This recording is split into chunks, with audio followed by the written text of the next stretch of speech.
ایک بات بہت مشہور ہے کہ عورت کا کوئی گھر نہیں ہوتا.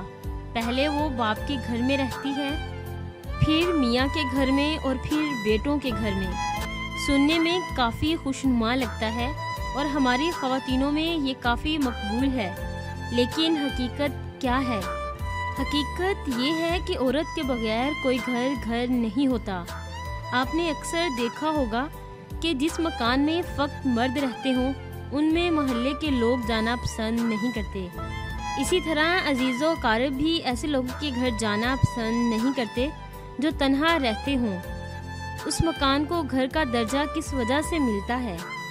کون اینٹوں سے بنے اس مکان میں محبت، اپنائیت اور مسکراہٹیں شامل کرتی ہے؟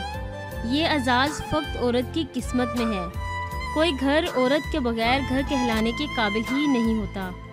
عورت کا بے شک مکان ہو نہ ہو، لیکن گھر عورت کا ہی ہوتا ہے. گھر عورت کے بغیر گھر نہیں رہتا. گھر عورت کے بغیر ادھورا اور نامکمل ہے. تو اصل جملہ یہ ہوا کہ عورت کے بغیر کوئی گھر نہیں ہوتا. اگر آپ کو ہماری یہ چھوٹی سی کاوش اچھی لگی ہے تو ہماری اس ویڈیو کو لائک کریں، شیئر کریں اور کامنٹس دیں. اور نیو ویڈیو حاصل کرنے کے لیے ہمارے چینل کو سبسکرائب کریں اور بیل کے آئیکن پہ کلک کریں تاکہ میری آنے والی جتنی بھی ویڈیوز ہیں ان کی نوٹیفیکیشن آپ تک بآسانی پہنچ سکے. Thanks for watching.